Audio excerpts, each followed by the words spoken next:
Bismillahirrahmanirrahim, alhamdulillahi rabbil alamin, wassalatu wassalamu ala rasulina Muhammad wa ala alihi wa sahbihi ajma'in. Allahumma lartësuar lavdërojmë, qojmë salavat e selam e pejgamberit e tij Muhammedit sallallahu alaihi wasallam, familjes, shokëve dhe të gjithë besimtarëve musliman që pasojnë rrugën e tij dhe udhëzohen me sunetin e tij deri në ditën e gjykimit. Të nderuar vëllezër, deri me tani, ashtu siç e keni parasysh, kemi folur për rrethanat dhe situatat pas ndrimit të jetës së pejgamberit sallallahu alaihi wasallam, për mënyrën se si u zgjodh khalife muslimanëve Abu Bekri radiallahu ta'ala anhu, dhe se si e mori udhëheqjen e umetit, dhe gjithashtu edhe për debatet historike në lidhje me këto zhvillime. Kemi sqaruar edhe polemikat që i kanë ngrit disa rryma shiite në lidhje me khilafetin e tij dhe disa dyshime që i kanë ngrit ata, dhe ju kemi përgjigje edhe atyre në përgjithësi.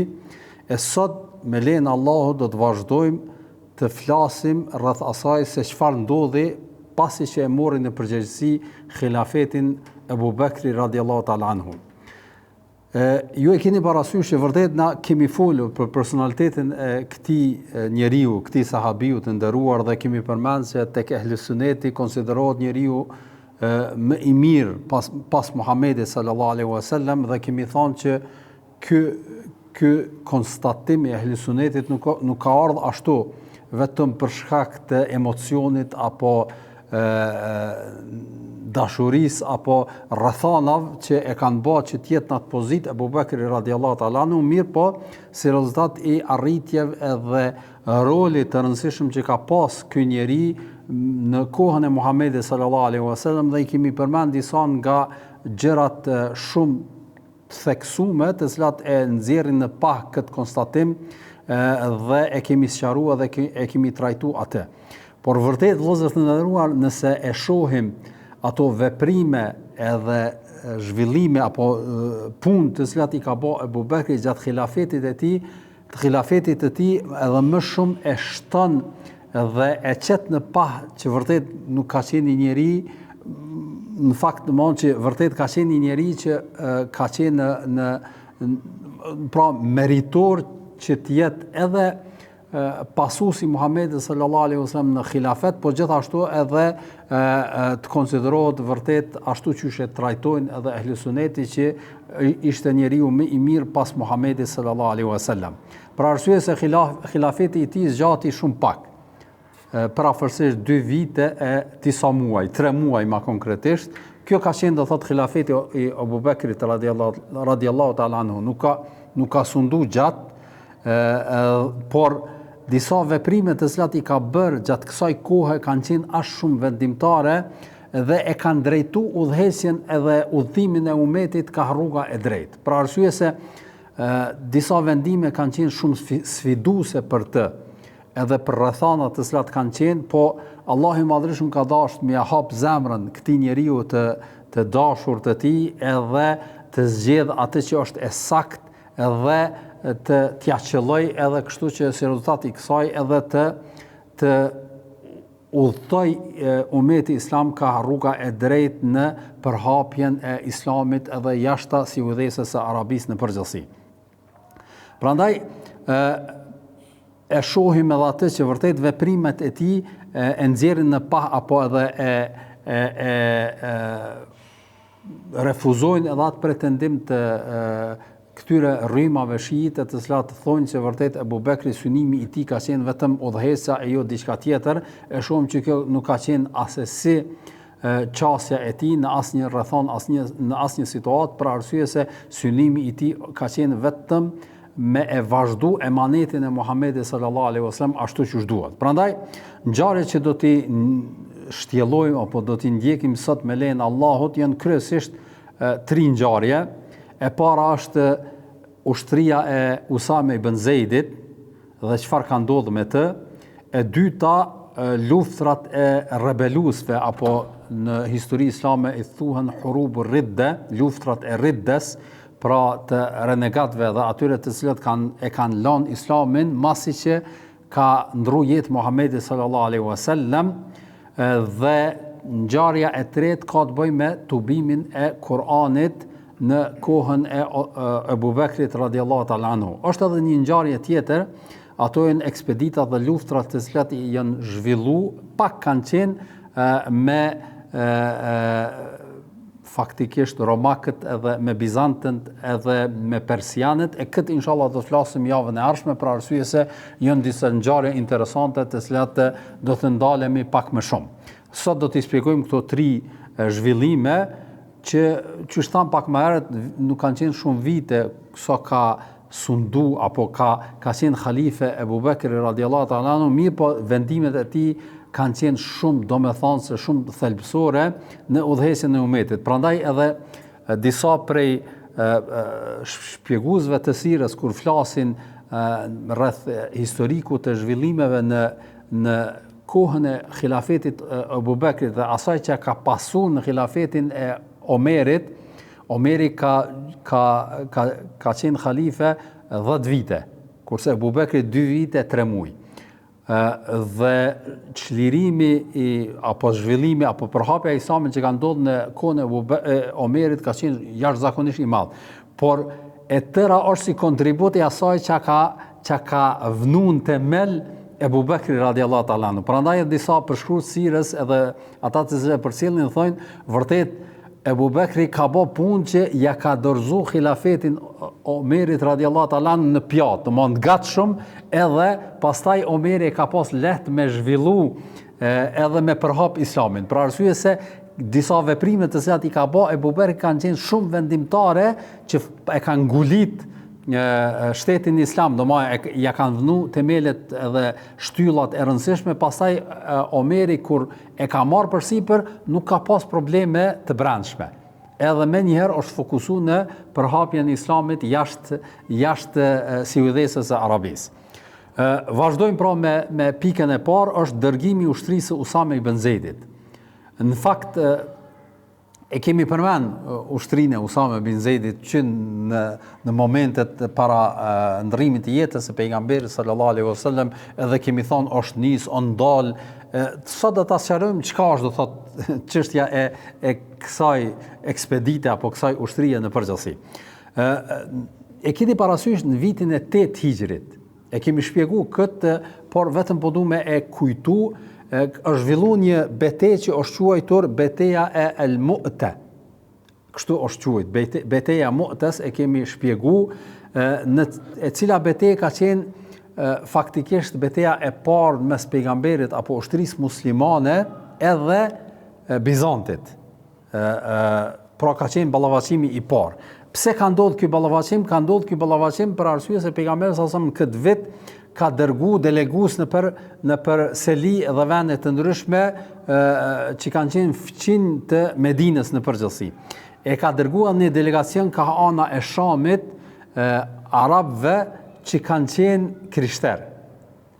Edhe kur e ka dërguar një delegues, edhe ky ka qenë Harith ibn Umair al-Azdi, çka ka ndodhur, e kanë vrarë këtë delegatin, domthonë këtë korrierin që e ka qu pejgamberi sallallahu alajhi wasallam, e kanë vrarë. Edhe kjo ka qenë punë e madhe në atë kohë, edhe sot njerëzit që shkojnë për me negociu edhe janë përfaqësues të një grupi apo një shteti apo pra ata njerëz nuk vriten, ata i konsideron ambasador, diskutohet, shikohet çfarë ka për me dhënë edhe pastaj kthehet me përgjigje. Mirë, po në këtë rast këta e kanë mbyt atë. Edhe kjo ka qenë shumë e madhe për pejgamberin sallallahu alaihi wasallam, për arsye ka qenë një thyrje asaj që ka qenë e zakonshme edhe në atë kohë. Edhe kjo nuk ka ndodhur, kemi përmend raste që i kanë kthy edhe xhalif edhe udhëheqësit perandor të mëdhej këta njerëz dhe i kanë respektuar. Mirë, po këta e kanë bërë këtë veprim, prandaj edhe pejgamberi sallallahu alaihi wasallam e ka përgatitur një ushtri prej 3000 ushtarëve për me u ballavaçu me këta njerëz. Kur kanë shku ata, e kemi përmend ngjarjen, kur kanë shku atje 3000, ata kanë mbledh një ushtri të jashtëzakonshme edhe prej banorëve arabëve krishterë, po gjithashtu edhe kanë marrë ndihmë prej Bizantit, edhe ka qenë një numër thuhet parafërsisht 100.000 prej Bizantit edhe 100.000 prej banorëve të arabëve të pra krishter, dhe ka qenë një numër jashtëzakonisht i madh. Këta kanë qenë vetëm 3.000, ata kanë qenë prafërsisht 200.000. Dhe ballavaçimi ka qenë shumë i rëndë dhe pejgamberi sallallahu alajhi wasallam ka zgjedh 3 udhëhes. Ka qenë i pari Zeid ibn Haritha, i dyti ka qenë Jafer ibn Abi Talibi dhe i treti ka qenë Abdullah ibn Rawaha. Këta 3 ka thonë nëse vdes Zeidi, atëherë vjen Jaferi, nëse vdes Jaferi vjen Abdullah ibn Rawaha. Edhe kur janë ballavaçu, të 3 këta kanë vdek, ka qenë një ballavaçim i jashtëzakonshëm, edhe bile në fillim muslimanët kanë qenë në dyshim a më u fut në betejë apo jo, po vendimi ka qenë me u fut, edhe ka qenë një betejë e përgjakshme që ka zgjatë me ditë. E masi që kanë ndru jetë këta, kanë ra dëshmor të 3 këta, e dim ngjarjen e Xhaferit që ju kanë prej të 2 krahët e kështu me radhë, i dini këtë ngjarje, e kanë zgjedh të 4-tën e kanë zgjedh Khalid ibn Walidin. Khalidi për strategjinë edhe për mënyrën e udhëhesjes së betejës flitet, edhe historianët e përmendin madje edhe shumë seminare mbahen, ka libra që janë shkruajt edhe në për shkollat e ushtrisë diskutohen ato manovrat edhe mënyrat e zhvillimit luftave edhe të betejave që i ka bërë Khalidi. Kjo njihet historikisht dhe konsiderohet një nga komandantët më të mëdhenj që i ka njoft historia botërore. Jo të muslimat, po botërore, Khalid ibn Walidi. Është domosdoshmë shumë i jashtëzakonshëm. Dhe këto ka përdorur një strategji para se me u fut në betejë në mramje, që ka urdhëruar që të bëjnë zhurmë ushtarët, sikur me kam që po vinë, domosdoshmë me kriju hutis, atëherë s'kan pas radare, s'kan pas përcjelljet armikut, ndërmjet veti e tëra ka qenë ajo që është dëgju natën nga ana e armikut. Ata kanë bërë zhurmë gjatë të natës sikur me ardhë dikush tek ata, dhe në mëngjes kur janë zgju e kanë ndryshuar formatin e ushtrisë. Krahun e majt e ka qenë në anën e djathtë, krahun e djathtë e ka qenë në anën e majt, ushtria që ka qenë përballë ka shkuar mrapa, edhe këta që janë ballavaçu disa ditë ndërmjet veti ka pasur një lloj njëftësie ndërmjet tyre, apo kupton? E tash kur kanë dalë këta në betejë kanë pa që fytyra treja. Pse si kanë njoft mo, domthon krahu i djathtë ka qenë në edhe janë hutuar dhe kanë thonë pas kanë ardhur ushtar të rinj. Edhe sulmi ka qenë atë formë që është kuptu sikurse ka ndihmë nga jashtë. Edhe kjo i ka hutu këta ushtarë, edhe pse kanë qenë në numër të mëdhej, edhe janë zbraps. Bizantinët janë zbraps disa herë, edhe Khalid ibn Walid me ushtrinë musliman nuk ju kanë shku mrapa kësaj ushtrie. Për arsye se me ju shku mrapa kanë qenë pak 3.000, ata kanë qenë shumë, po edhe ata kanë bërë një lloj tërheqje taktike, edhe është na lufta, nuk është, domethënë, edhe këta janë tërhek, edhe janë kthy. Muslimanët duke mos e fitu betejën, po gjithashtu edhe duke mos u fut ma thellë edhe me psu disfate të madhe për shkak të numrit të madh të ushtrisë. Edhe janë kthy, edhe kjo ka qenë beteja e Mu'tes. E dim që kjo ka qenë një fitore për musliman, megjithëse jo fitore në kuptimin konkret, fitore betejës, po ka qenë tërheqje taktike të cilën e ka zhvilluar Khalid ibn Walidi. E tash këtu në vitin masi që ka bërë haxhin pejgamberi sallallahu alaihi wasallam, e ka përgatitur një ushtri që me vazhdu atë që ka mbet gjyst, dhe mi dal përballë atyre fisëve arabe krishtere, të cilat e kanë luftu muslimanët, që mi u këndërvy atyre për arsye se kjo ka qenë do thotë synimi. Edhe kur e përgatit ushtrin, pejgamberi sallallahu alaihi wasallam e zgjedh Usame ibn Zeidin komandant të ushtrisë. Kush ka qenë Usame ibn Zeidi? Ka qenë djali i Zeid ibn Haritha, pra komandanti të parë të ushtrisë së Mu'tes. Edhe kjo ka qenë edhe një lloj aspekt emocional edhe për Zeidin, për Usame ibn Zeidin ka qenë që po shkon në vendin ku i është vrarë baba i tij, edhe pejgamberi sallallahu alajhi wasallam ka pas një tek Muhamedi sallallahu alajhi wasallam këta dy, edhe Usame ibn Zeidi, po gjithashtu Zeid ibn Harith dhe baba i tij kanë pas një pozitë veçantë. Ju e dini, Zeidi ka qenë djali i adaptuar i Muhamedit sallallahu alaihi wasallam. Usame ibn Zeidi është rrit në shtëpinë e pejgamberit sallallahu alaihi wasallam. Hasani, djali i Aliut, thotë na merrte pejgamberi sallallahu alaihi wasallam preher, Hasanin edhe Usame bin Zeidin edhe lozte me ta edhe bënte dua për ta. Pra e ka konsideruar sikur me qenë i veti edhe ka dash shumë. Edhe djalin edhe babën e Zeidin. Edhe pejgamberi sallallahu e cakton këtë, disa prej sahabëve kishin një lloj hezitimi. Pse? Për arsye se ishte i ri në moshë. I kishte 18 vjet, 19 vjet, kështu ka ardhur në transmetime, pra nuk ka qenë në ushtri, ka pas njerëz që kanë pas përvojë ushtarake të jashtëzakonshme, kështu që nuk e kanë pa mirë, po pejgamberi sallallahu ka insistuar edhe ka thënë që ky duhet me qenë komandant për arsye se është i denj për të komanduar, domethënë është meritor edhe ashtu mbetet. Mirë po, ky ushtri e keni parasysh kur është bë përgatitje, kur është bë nisja, nuk është nis për një herë. Ka kampu jashtë Medinës që të mblidhet ushtria për me vazhdu. Kur kanë kampu jashtë Medinës, me thonë 2 kilometra, 3 kilometra jashtë Medinës, hale nuk është nis, ka ardhur Usame ibn Zeidi në ditën e diel me vizitu pejgamberin sallallahu alajhi wasallam edhe mu përshëndet me të për shkak të udhimit. Pejgamberi sallallahu alajhi wasallam kur ka vdek ditën e hanë. Domthonë një ditë para me vdek Muhamedi sallallahu alajhi wasallam. Edhe Usame bin Zeidi thotë kur jam marrë te pejgamberi sallallahu alajhi wasallam edhe e kum pa, nuk ka mujt Muhamedi sallallahu alajhi wasallam me fol për shkak smundjes, po thotë e kum pa që bënte isharet, do thotë bënte me shaj tek unë me dorë ka, domthonë me gisht ka unë edhe në qiell.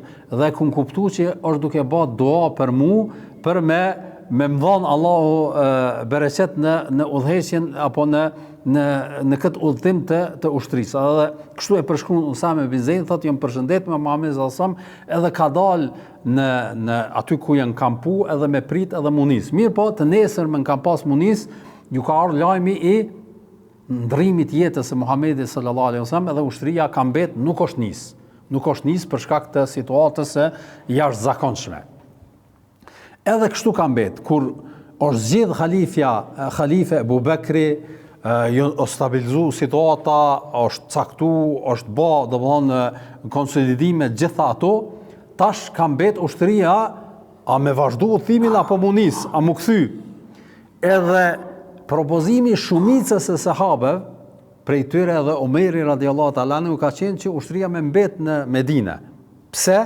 Për arsye se erdhën lajmet e rebelimit të disa fiseve për rreth Medinës. Pra, për cilat do të flasim, për këto fise do të flasim tutje, edhe nuk ishte siguri edhe vetë Medineja. E mos flasim për tutje, për arsye se ndoshta dikush do të merrte guximin që të sulmonte ose diçka. Prandaj Omeri ishte i mendimit që të mbetet ushtria ende mos niset. Domthonë ky mision të stopohet për shkak se rrethanat kanë ndryshuar, situata nuk është që është gjallë pejgamberi sallallahu alajhi wasallam, andaj edhe kjo duhet me u ndërprer. Mirë po, Ebu Bekri nuk pranon në asnjë formë. Edhe tregohet në disa transmetime, thot pasha Allahun, ka thonë Ebu Bekri, Omerit edhe gjithë të tjereve që kanë pak hezitues në këtë gjë, ka thonë pasha Allahun nuk do ta zgjidhni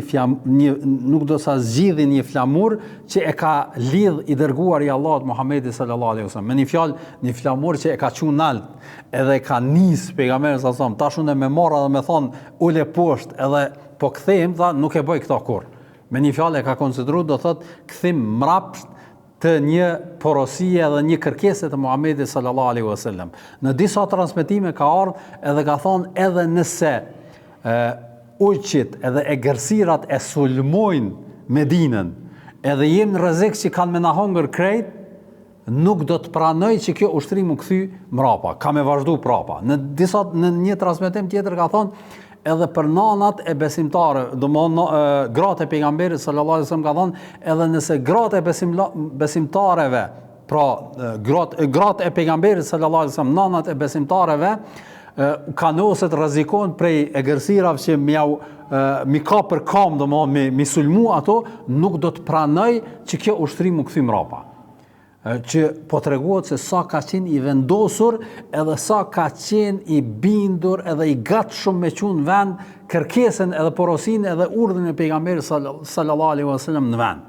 Pra nuk ka pranuar në asnjë formë. Edhe kur e kanë pa kët insistim të Ebu Bekrit nga këta sahabë, pastaj ata kanë aprovu, pra nuk është që ka pas ndonjë konflikt ose diçka, po kanë qenë mendime që të arsyeshme edhe qasja e tyre për arsye situata ka ndryshuar, mirë po e shohim ai ky insistim i Ebu Bekrit e ka bërë që vërtet ky emanet edhe kjo vepër që ka mbet në gjys me vdekjen e pejgamberit sallallahu alajhi wasallam u çon vend kjo porosi Muhamedit sallallahu alaihi wasallam.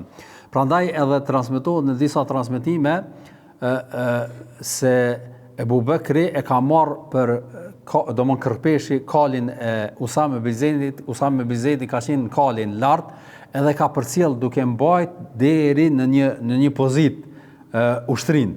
Edhe Usame bin Zeidit i ka ardhur keq Ebu Bekri i vjetër, ky 18-19 vjeçar, ai 60 vjeçar, edhe i ka thonë o halife muslimanëve, ja po zbres unë poshtë, ja hyp ti nalt, se po vjen marrë kështu ti me qenë duke ecë në kame, unë me ka në kali. Atëherë thot Ebu Bekri, thot çka prish punë për mu që këto kamë të mia mu zhyt pak, mu pluhros pak në rrugën e Allahut, se ju po shkoni për një punë shumë të madhe, kështu që unë që po ju përcjellje, po lodhna pak që po eci, nuk është punë fare e rëndësishme kjo, edhe e ka ngushëllu edhe veten edhe ata që kjo që ka po bëni ju është një punë shumë e madhe. Pastaj ajo që transmetohet në lidhje me këtë ushtri është edhe fakti se disa kanë thonë që edhe Ebu Bekri ka qenë pjesë e kësaj ushtrie, që faktikisht nuk është e saktë. Nuk është e saktë, për arsye se e keni parasysh gjithmonë ka pas tendencë posaçërisht e disa grupacione rryma shiite me bë tollovi edhe me kriju huti në zhvillimet që janë bë posaçërisht pas vdekjes së pejgamberit sallallahu alajhi wasallam. Edhe para vdekjes do thotë kanë ngrit huti, po edhe këtu që kanë thonë që edhe Ebu Bekri ka qenë në kuadër kësaj ushtrie, mirë po kur ka ndrujet pejgamberi sallallahu alajhi wasallam është kthy. Nuk është kjo domosdoshmë nuk është e saktë. E sakta është që Omeri radiallahu ta'ala nuk ka qenë pjesë e kësaj ushtrie. Ebu Bekri nuk ka qenë. Për arsye se as nuk është bë përgatitje, ju e dini kur ka vdek pejgamberi sallallahu alajhi wasallam, Ebu Bekri ka qenë në shtëpinë tjetër që ka pas pak më larg se Medineja, edhe pastaj ka ardhur me vonesë nga ajo shtëpi. Omeri ka qenë pjesë e ushtrisë dhe kërkon leje prej Usame bin Zeidit. Ebu Bekri thot me maliru Omerin për arsye se duhet me ndaj këtu me ndihmu në rrjedhat edhe në situatat rrethana të cilat ndodhin. Edhe kjo është do thot ajo që është e saktë edhe e vërtetuar, e jo ajo çfarë pretendohet në këtë ngjarje. Gjithashtu një çështje që gjithashtu ngritet huti. Unë prap po them që po i përmendni këto me pas parasysh mundi me dëgju ndonjë rast apo ndonjë situatë, është ajo që në disa transmetime jo të sakta, sikurse kjo nisja e ushtrisë është bë pejgamberi sallallahu alajhi wasallam shumë ka insistuar edhe ka dash mirë, po ata kanë refuzuar me u nisë edhe ka pas një lloj mosrespektimi të urdhrit të pejgamberit sallallahu alajhi wasallam. Edhe kjo nuk është fakt. Pejgamberi sallallahu alajhi wasallam ka urdhëruar, ushtria është bë gati, është nis, ka kampu edhe nuk e ka zhvilluar udhimin për shkak rrethana, po jo me që pejgamberi sallallahu alajhi wasallam ka urdhëruar, ata kanë refuzuar, nuk ka ndodhur kështu. Ajo që ka ndodhur është që janë nis mirë, po pastaj edhe janë detyruar me u kthy për shkak të situatës së vdekjes së Muhamedit sallallahu alaihi wasallam. Pra tentohet që të ngritet se ka pas konflikt që këta sahabe nuk e kanë çuar vend urdhrin e pejgamberit sallallahu alaihi wasallam, pejgamberi sallallahu alaihi wasallam i ka lut, i ka urdhëruar, ata kanë refuzuar me u nis. Edhe kjo nuk është e vërtetë dhe nuk ka të bëjë me nuk ka ndodhur kështu. Ajo që ka ndodhur që ushtria është nis, është kampu. Kur ka dash me zhvillu udhimin, ka ndodhur vdekja, prandaj edhe kanë qëndruar, janë kthy edhe derisa është rregullu situata o zgjedh halifja, nuk është nis ushtria, pastaj pas kësaj është nis ushtria.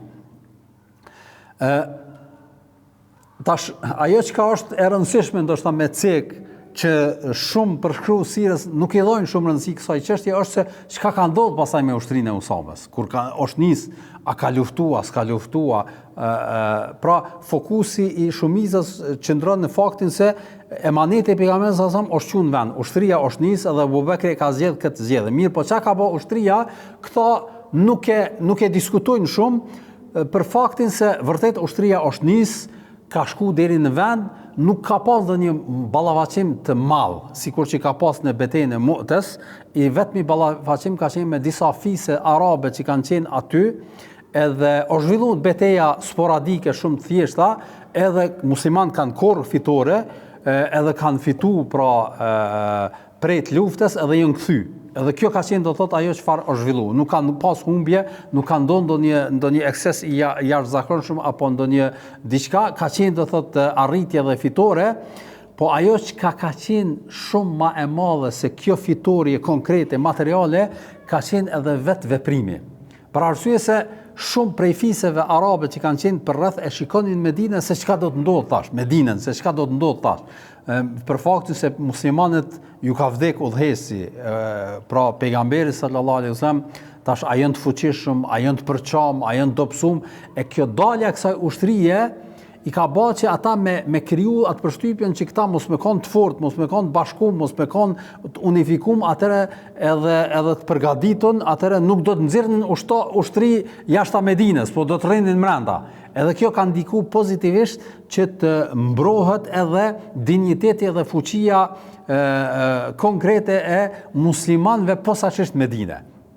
Pra kjo është do thot ajo përparësia më e madhe që kanë kriju apo që është bë në lidhje me dërgimin e kësaj ushtrie që përmendet në historinë islame. Pra krahas arritjes fitores, po edhe ky ndikim ka qenë vend. Pastaj edhe mësimi tjetër që gjithashtu është i rëndësishëm është që kjo besnikëria ndaj sunetit të pejgamberit sallallahu alajhi wasallam që e ka qenë vend Ebu Bekri. Pra ka qenë i përkushtuar që pavarësisht rrethana, pavarësisht vështirësive, me qenë vend emanetin e pejgamberit sallallahu alaihi wasallam. Dhe prap edhe respektimi i përzgjedhjes së Muhamedit sallallahu alaihi wasallam, edhe gjëra të këtilla, pra këto janë disa nga gjëra që përmenden në lidhje me ushtrinë apo realizimin e kësaj, udhëtimit të kësaj ushtrie pas ndrrimit të jetës së pejgamberit sallallahu alaihi wasallam. Edhe kjo nuk ka dyshim që ishte arritje. Çështje tjetër që ka ndodhur në këtë betejë, në këtë kohë është edhe luftrat e Riddes, hurubur Ridde, domthonë me rebelit në përgjithësi. Pas dërgimit të ushtrisë edhe realizimit të kësaj, sfida e Ebu Bekrit në formë konkrete, po gjithashtu edhe muslimanëve në Medinë në përgjithësi ishte se një numër i fiseve arabe që ishin përreth Medinës, po edhe më larg, fillon do thot ta ndryshojnë pozicionin e tyre karshi Islamit edhe muslimanëve në përgjithësi, edhe karshi Medinës në veçanti. Çfarë ishte pozicionimi i tyre? Disa grupe, disa fise prej tyre kanë muj me thonë që janë ndonë dy kategori këta rebelusit. Kategoria e parë ishin ata të cilët kanë pretendu, apo në fiset e tyre kanë dalë disa njerëz që zakonisht të kanë qenë udhëheqës të fiseve të tyre, kanë pretendu pejgamberi. Domthonë se edhe atyre po i vje shpallja sikur se Muhamedi sallallahu alaihi wasallam. Me një fjalë kanë dashur me e shfrytzu vdekjen e Muhamedit sallallahu alaihi wasallam si rrethon që ata me e marr këtë primat që edhe atyre po ju vjen shpallja nga Allahu i Madhërisht, pra në formë të përgënjeshtruar që me i mashtru fiset e tyre në rand të parë, pastaj edhe njerëzit me i pasu ata sikur që e kanë pasu Muhammedin sallallahu alaihi wasallam. Edhe pejgamberi sallallahu alaihi wasallam kishte lajmëruar për këta përgënjeshtrues, edhe ka thonë që kanë me dalë pas meje njerëz të cilët kanë me pretendu atë që e kam une, pra kishte paralajmëruar pejgamberi sallallahu alaihi wasallam, edhe nuk ishte diçka e jashtëzakonshme, madje edhe gjatë jetës së Muhamedit sallallahu alaihi wasallam prej tyre ka qenë Musaileme që i kishte dërguar letër me këtë pretendim. Se edhe ati po i vje shpallja me synimin për me u bashkangjit në udhëheqje edhe në gjëra sikurse zhvillimi apo pra marrja e pushtetit në përgjithësi. Dhe kështu disa fise dalin posaçërisht prisit e tyre si pretendues të pejgamberisë. Prej tyre ka qenë më i njohuri, ka qenë Musaileme el-Kadhab, kështu është njoft.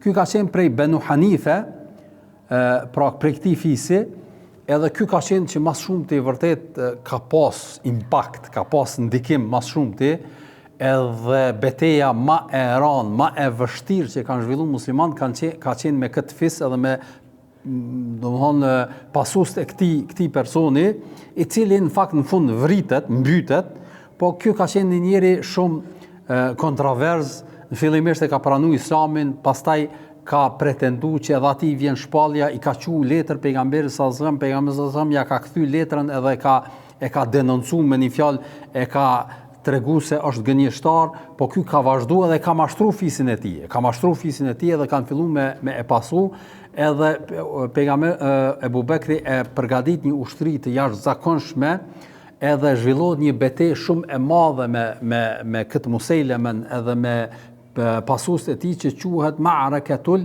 Yamama. Kështu njihet, Ma'rakatul Yamama, edhe në këtë vend ajo që ka përmendet janë dy gjëra që përmenden në histori. E para është vrasja e këtij Musejlemes, pra arsyesë me vrasjen e tij do thotë ka dalë pa mashtrimi i tij, edhe ajo se e ka vrarë kush, tregohet se e ka vrarë Wahshi, ai që e ka vrarë Hamzën radhiyallahu ta'ala anhu, pra në betejën e Uhudit, i njëjti është që e ka vrarë edhe Wahshin. Kështu transmetohet, e ka pranuar Islamin edhe ka ndi veten shumë keq për atë veprim të cilën e ka bë, edhe kjo ka qenë në një formë edhe për të një lloj shpagimi për atë vepër që e ka bë para se me qenë musliman. Pra njihet me këtë zhvillim, edhe e dyta është që në këtë betejë janë vrarë 70 qurra. Kush janë qurra? Kanë qenë ata sahabët shokët e Muhamedit sallallahu alajhi wasallam që kanë qenë do thotë në gradën e njerëzve që e kanë njoft Kur'anin përmendsh. 70 nuk ka qenë pak, ka qenë do thotë një numër i jashtëzakonshëm i madh. Në krahasim me numrin e sahabëve në përgjithësi, sahabët kanë qenë shumë, kemi thënë, po elit ka qenë do thotë disa, e këta kanë qenë elita e sahabëve. 70 prej tyre kanë ndruar jetë, prandaj edhe përmend në histori si një nga humbjet e mëdha që kanë ndodhur me muslimanët pas vdekjes së Muhamedit sallallahu alajhi wasallam, ka qenë humbja e këtyre 70 qurrave. Po fatmirësisht kjo betejë është zhvilluar me fitore. Khalid ibn Walidi ka qenë ai i cili e ka udhëheq. Fillimisht ka qenë dikush tjetër, pastaj Khalid ibn Walidi edhe e ka realizuar këtë fitore edhe kanë fituar muslimanët, edhe është zbraps edhe Benu Hanife, pastaj është kthy ata të cilët kanë mbetur ngjallë, janë kthy prapë në Islam. Prej njerëzve tjerë, pra ka shumë prej tyre, unë po i përmendem vetë disa pak më të rëndësishëm, ka qenë Tulejh al-Asadi, Tulejh ibn Khuwailid al-Asadi, edhe ky ka qenë domosdoshmë që ka pas ushtrinë e vet, ka qenë një fis i madh prej fisit al-Asad, edhe ky këtë e ka luftu Khalid ibn Walidi, edhe ky ajo çka është e jashtëzakonshme apo jo njëjtë sikurse Musejleme, ky mas zhvillimit të betejës pendohet edhe prap bëhet musliman. Pra pretendon synon me arrit pozitë me këtë pretendim, mirë po pastaj pendohet edhe kthehet në Islam, edhe i pranohet pendimi, edhe pse ka pretenduar se është pejgamber, i pranohet pendimi edhe kthehet në Islam. Bëhet musliman i mirë, edhe historia masi që është është kthy, historia e tij është e mirë. Pra nuk ka diçka, nuk ka qenë do thotë kthimi i tij për ndonjë interes apo pra është kthy musliman, ka marrë pjesë në betejë të tjera derisa ka vdek. Me një fjalë, ky është kthy, e ka bërë këtë veprim, po është pendu edhe i është pranuar pendimi. Pastaj prej njerëzve tjerë është edhe Ash'ath ibn Qais al-Kindi, edhe ky ka qenë prej pretenduesve, edhe ky ka dalë në betejë, po edhe ky është pendu edhe është kthy prapë në Islam, edhe është bërë musliman i mirë, edhe është pranuar pendimi prej tij.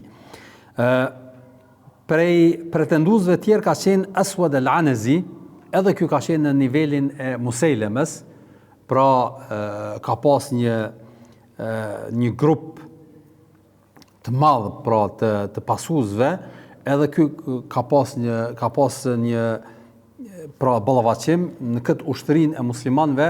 Udhëheq komandant ka qenë Suaid ibn Muqarrin, pra ka qenë prej muslimanëve, edhe thuhet që kanë rrethuar në fisin e tij në pallatin e tij, me thon kushtimisht, edhe ajo që ka përmendet e jashtëzakonshme në lidhje me këtë njerëz është se ky kishte pretenduar se është pejgamber, po gruaja e tina nuk e kishte besu atë, po ka qenë muslimane.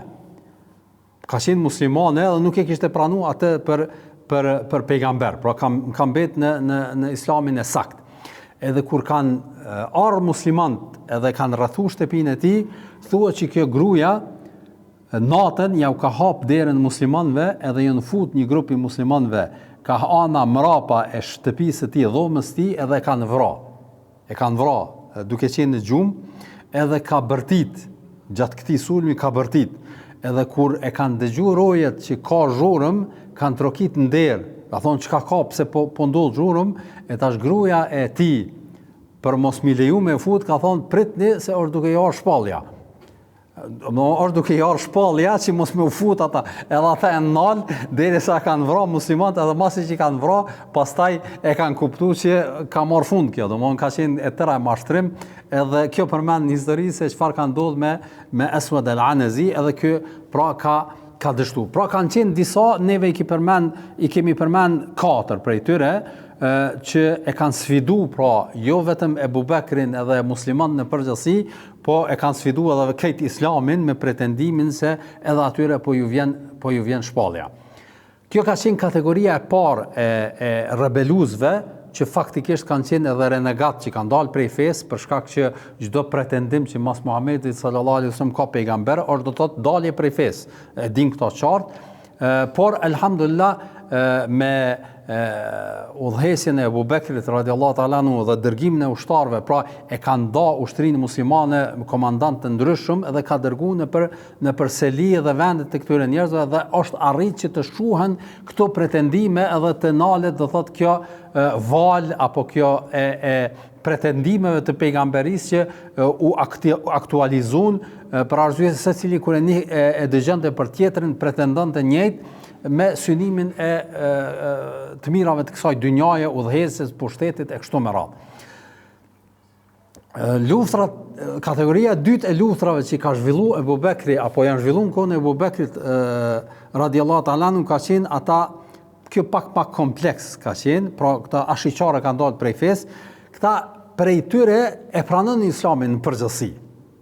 Pra nuk e kanë mohu se islamin, po kanë mohu një kusht apo një themel të islamit, ajo ka qenë zekati.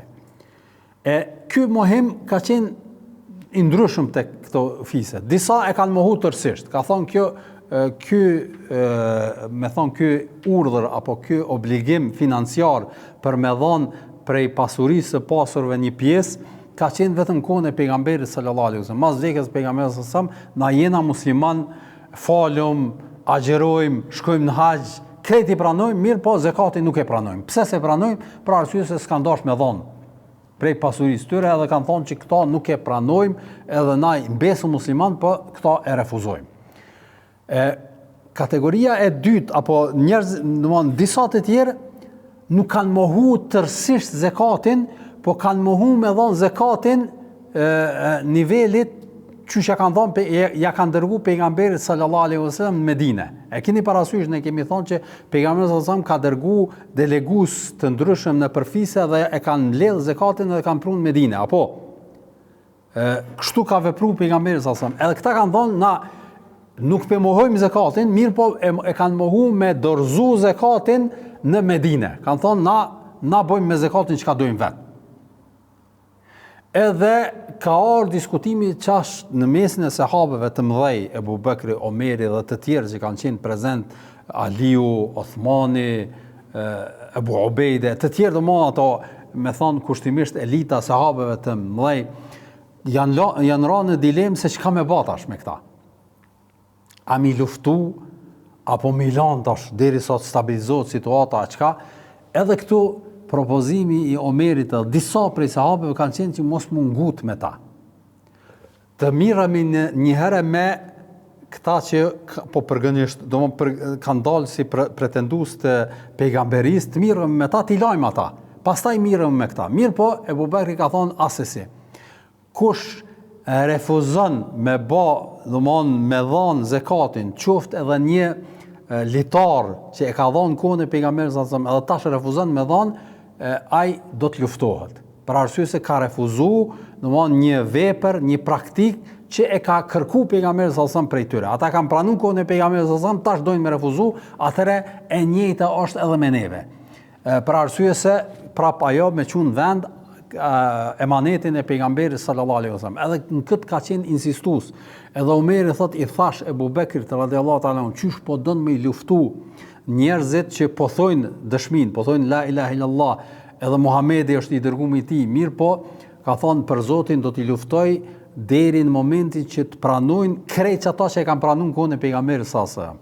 Deri në atë moment kanë me qenë luftë me ne. Prandaj edhe kur themi hurubu ridde, luftimi i renegatëve, ka diskutim a kanë qenë këta renegat, domthonë kanë dalë prej fesë apo nuk kanë dalë prej fesë. Prandaj edhe Sheikhul Islam Ibn Taymi kur e diskuton këtë çështje thotë çdo musliman apo grupi muslimanëve nëse e lën zakatin se i dhimet pasunia ose refuzon kuptimin jo urdhrin, jo farzin, po refuzon nga çish më thon interesi i kësaj dynjaje, ai nuk është jo besimtar, apo mirë po nëse pretendon me ndryshu këtë temel edhe me thon që s'ka zakat, nuk ka zakat në Islam, atë ai automatikisht po mohon një të vërtet të fesë. Prandaj ai konsiderohet që ka dalë prej fesë, prandaj edhe Ebu Bekri radhiyallahu ta'ala anhu i ka luftu jo vetëm pse kanë refuzuar me dhon, po pse edhe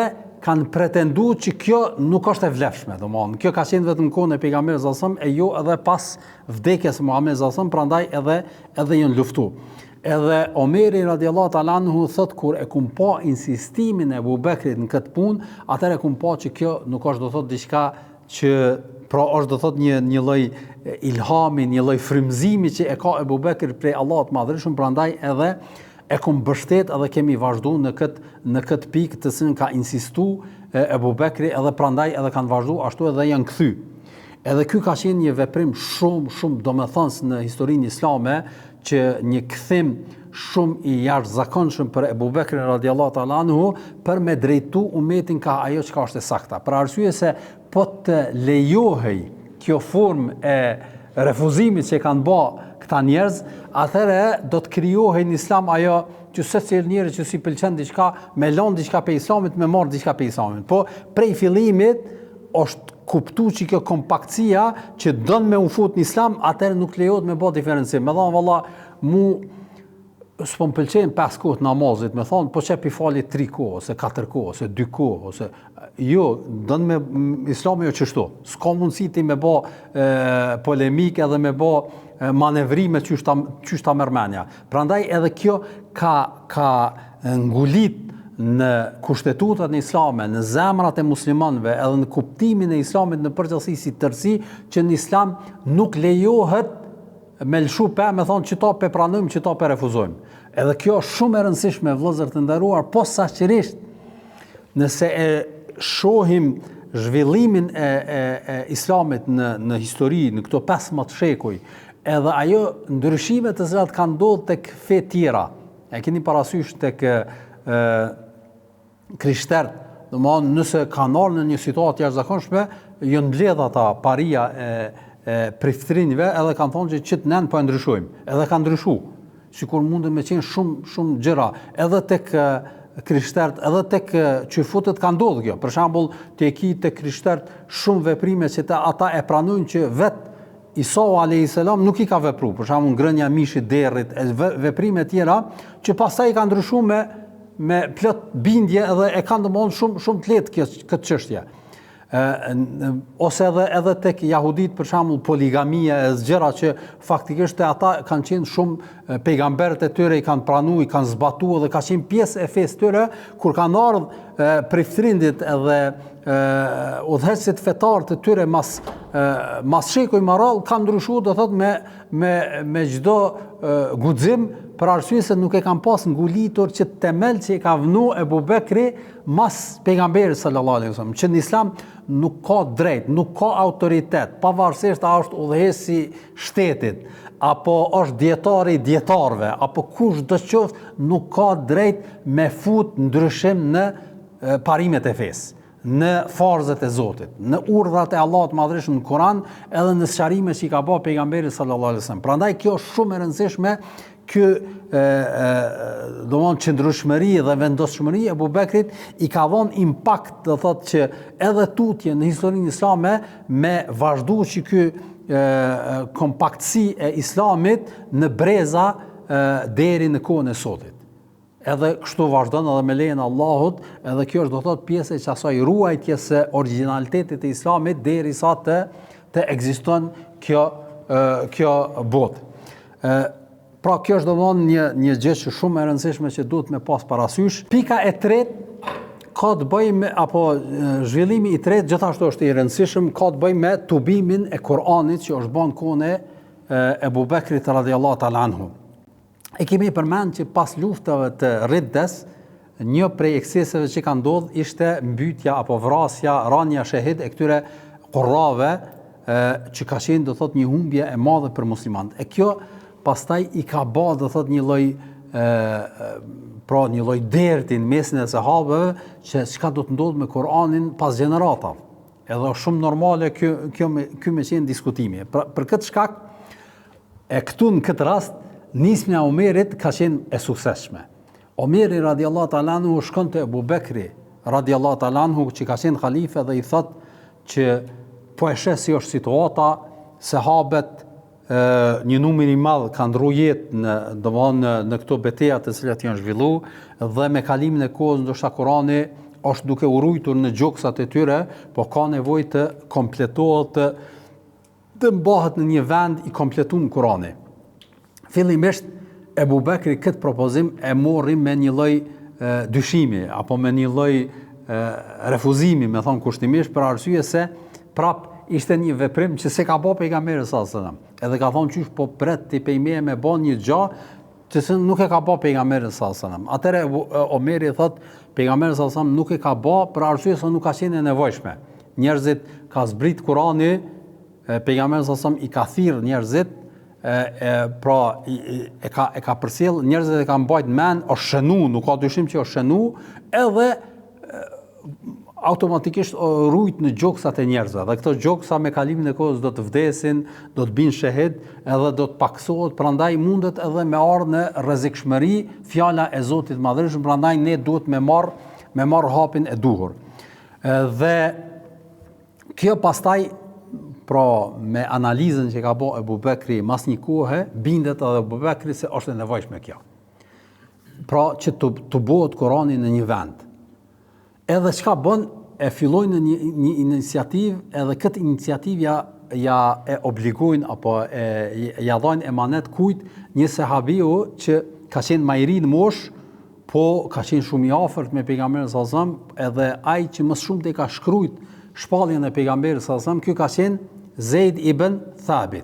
Zeid ibn Thabit ka qenë i ri në moshë, nuk ka qenë me moshë sikurse Abu Bekri, Omeri këta, ka qenë më i ri, po ka qenë shkruesi i shpalljes i Kuranit të pejgamberit sallallahu alajhi wasallam, po jo vetëm ky, ka qenë një numër i madh i sahabëve që e kanë shkruajt nga pejgamberi sallallahu alajhi wasallam, edhe një sen do të me e ditë, me e pas parasysh se në lidhje me shkrimin edhe ruajtjen e Kuranit nga ana e sahabëve, e dim që Kurani është ruajtur në dy mënyra. Mënyra e parë ka qenë në gjoksat e tyre. Kur themi në gjoksat e tyre, ka qenë memorizimi, jo që e menojmë na e ka lexuar Kuranin atë ajetin një herë dy, po nga gjuha e pejgamberit sallallahu alajhi wasallam e kanë marrë mend përmendsh në përgjithësi. Edhe kjo është domosdoshmë diçka që ndoshta është e rëndësishme me e përmend, për arsye se memorizimi i gjërave në kohën e pejgamberit sallallahu alajhi wasallam, edhe më vonë nuk ka qenë diçka e jashtëzakonshme. Ka qenë normale tek njerëzit. Domthon ka qenë e jashtëzakonshme njëri me ditë me shkruaj me lexu, pra nuk ka ditë gjithkush. Amo me majt mend, shumica kanë majt mend shumë shpejt. Pra e kanë pas zhvilluar këtë. Kjo në kohën bashkëkohore është fatkeqësisht shumë ndoshta edhe me kuptuar na duket vështirë, për arsye se realiteti është që vërtet kjo teknologjia neve që kemi në dorë, telefonat edhe mundësia, na ka lehtësuar jetën për shumë gjëra, po na ka bërë shumë dembela edhe në shumë gjëra tjera. Posaçërisht në mbajtjen mend të gjërave. Unë e mbaj mend, ndoshta edhe haxhia do të jem pak më të vjetër, para se me dalë këto telefonat, posaçërisht para lufte, njerëzit kanë marrë me dhjetra, ndoshta me qindra numra telefonave në mend. Unë vetë i ku mbajt mend, tash ka njerëz ndoshta se din numrin e vet. Mi thonë, "Çysh e ke numrin?" Thotë, "Ka dalë tek qyri valla se s'e di." Numrin e vet se din. A në të kalumen, unë për veti ku mbajt me dhjetra numra përmensh. I kum ditë, për arsye se i ke pas ose shkruar me dikon, po se ke mbajt atë fletorin gjithmonë t'ju në vy, edhe prandaj i ke mbajt me dhjetra numra përmensh. Sot për shembull i di disa numra të njerëzve që ndoshta posaçërisht telefona fikse që faktikisht tash edhe nuk ekzistojnë ato fare. Po i kemi mbajt. Pra ka qenë shumë e zhvilluar. Mbajtja në mend, po them unë po e marr si shembull thjesht, e kum përmend ndoshta edhe më herët, unë e mbaj në mend këtu para lufte kur jam qenë i ri, me thon 7-8 vjeçar, 10 vjeçar, ka qenë një djalë këtu tek ne, do thonë në këtë vend. Kjo rruga që është rruga magjistrale, ka qenë atko Prishtinë, Vushtrri, Prishtinë, Mitrovic, nuk kanë kalu shumë kerë si kur tash. Në të kaluamën kanë kalu zakonisht ata njerëz që kanë shkuar punë dhe janë kthy pe punës, kanë shkuar me kerre, edhe di që kur ulshëm ka hora 3:30-4, çdo kerr që kalonte ja dike numrin e regjistrimit. Pra, për arsye se gjithmonë të net në rrugë, edhe tu i përcjell numrat, edhe çdo numër e dike. Domthon, edhe na tash për me testu ata dishëm edhe aty makinës e kështu shumë a pjaqëllon as pjaqëllon. Edhe gjitha i montën mend. Domthon, në çat kohë që u ktheshin nga puna, njerëzit këtëve ja u dinte numrat e telefona, numrat e regjistrimit kerre, për arsye se ka qenë e zhvilluar. Kjo ka qenë shumë e jashtëzakonshme, domthon e normale në atë kohë, nuk ka qenë diçka e jashtëzakonshme në kohën e pejgamberit sallallahu alajhi wasallam. Edhe në kohën e tabinëve dhe tabinëve njerëzit kanë mbajt mend. Prandaj edhe hadithet janë përcjellën në këtë formë.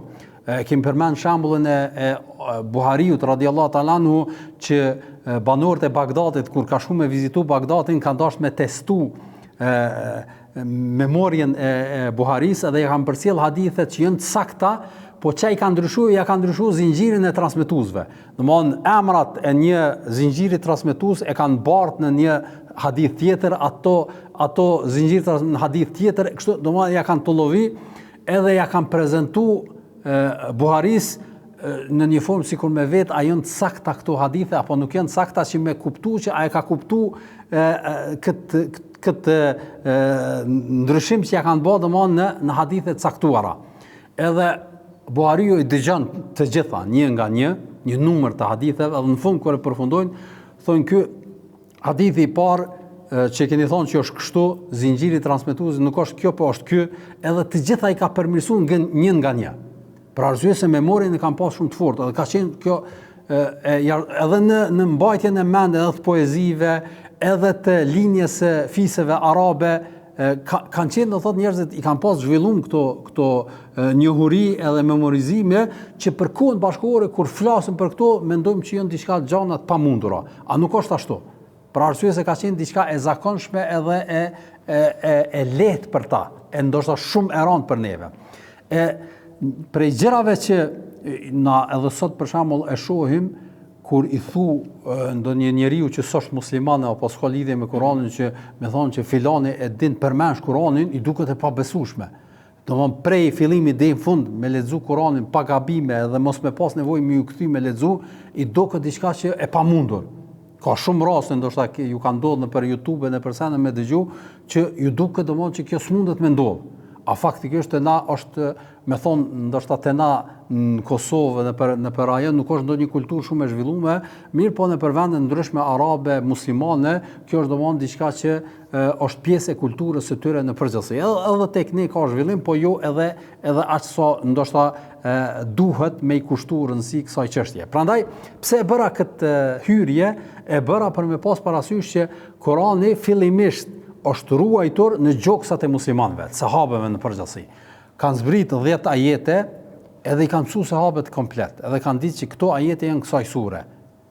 Po në njëjtin kohë pejgamberi sallallahu alajhi wasallam tregohet që kur i ka zbrit ajetet, e ka thirr disa prej atyre njerëzve që i kanë shkruajtur vahin, jo të gjithë, edhe ka thonë këtë ajet shkruje, edhe e ka urdhëruar me e shkrujt. Dhe ashtu që tregon Zeid ibn Thabit në një transmetim thotë e shkruaja shpalljen e pejgamberit sallallahu alajhi wasallam që i vinte edhe më urdhëronte me shkrujt, edhe pasi që e shkruaja më thoshte pejgamberi sallallahu alajhi wasallam lexoje çka ke shkrujt.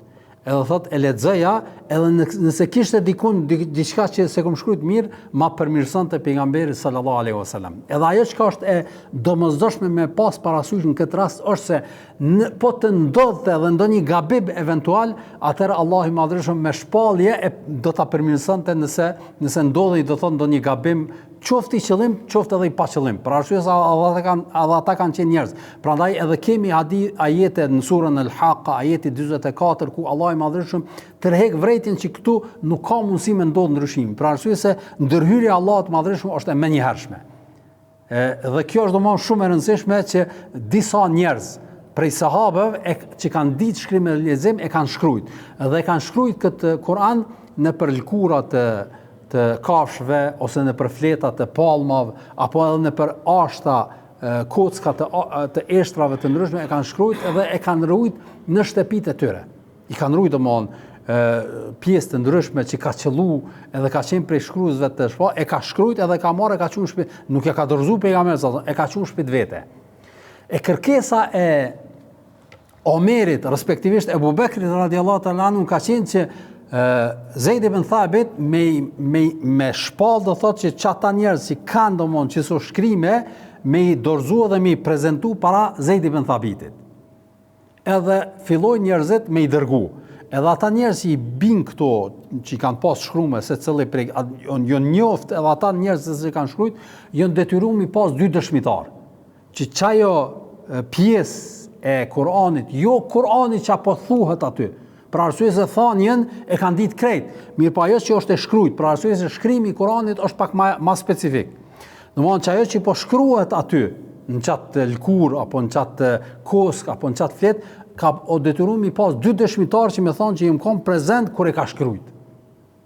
A keni parasysh edhe kështu janë dorëzuar te Zeid ibn Thabit e ka verifikuar Zeidi edhe e ka shkruajt prap edhe një herë domon çat pjesë. Edhe janë tubu që ato në një vend, edhe ky ka qenë tubimi i Kur'anit në një vend. A keni parasysh, edhe ky tubim nuk është lidh mes vete, për arsye se lidhja edhe ajo ka ndodhur në kohën e Uthmanit radiallahu ta'ala anhu, po Zeid ibn Thabiti i ka mbledh këta me dëshmitar, edhe e ka evidentu, i ka shkruajt edhe i ka mbledh do thotë në një vend, edhe këto ja ka dorëzu Ebu Bekrit radiallahu ta'ala anhu, edhe Ebu Bekri e ka lanë, e ka mbajt në shtëpinë e tij. Edhe kjo ka qenë tubimi i Kur'anit në një vend. Për arsye se në zgjoksat e besimtarëve ka qenë i tubum, ka qenë i mbledh, kanë ditë krejt. Shumica me thonë dërmuese sahabëve kanë ditë në zemrat e tyre ka qenë po fizikisht në shkrime ka qenë i përhapur të disa sure të njëjtit, disa sure të tjetër, disa sure në shtëpinë e tjetrit, e të gjitha këto janë grumbulluar me verifikimin e Zeid ibn Thabitit edhe me dëshmitar që kanë dëshmuar që ato janë do thotë shkrime që janë bën prezencën e pejgamberit sallallahu alajhi wasallam kur i ka ardhur shpallja, janë tubuar në një vend edhe janë dorëzuar Ebu Bekrit në shtëpinë e tij. Edhe Ebu Bekri e ka mbajtur në shtëpinë e tij, masi ka vdekë Ebu Bekri, pastaj ato i ka mbajtur kush? Omeri radiallahu ta'ala anhu, masi ka vdek Omeri radiallahu ta'ala anhu, pastaj ato kanë kalu te jo te Uthmani, po te Hafsa, pra në shtëpinë e Hafsës, gruas së pejgamberit sallallahu alajhi wasallam. Pastaj Uthmani i ka marrë prej saj edhe e ka bërë do thot një tubim edhe një shkrim tjetër për cilën do të flasim kur vim tek ajo fazë e historisë me lejen e Allahut. Pra prej ngjarjeve të jashtëzakonshme që kanë ndodhur në kohën e Ebu Bekrit ka qenë edhe ky tubim që ka qenë i nevojshëm pra me u bë në një vend për arsye se sahabët kanë filluar me ra shahid edhe me ndru jetë edhe kështu që me siguru originalitetin e shkrimit të Kur'anit në këto fleta edhe janë rujt dhe kjo ka vazhdu pastaj edhe tutje në kohën e Uthmanit edhe në kohën e tjera për cilat do të flasim inshallah kur vim aty. Pra këto ishin ato 3 zhvillime, inshallah javën e ardhshme vazhdojmë për ekspeditat edhe për ushtritë që janë dërgu jashta si udhëheqësës së Arabisë në kohën e Abu Bekrit radiallahu ta'ala anhu, walhamdulillahi rabbil alamin.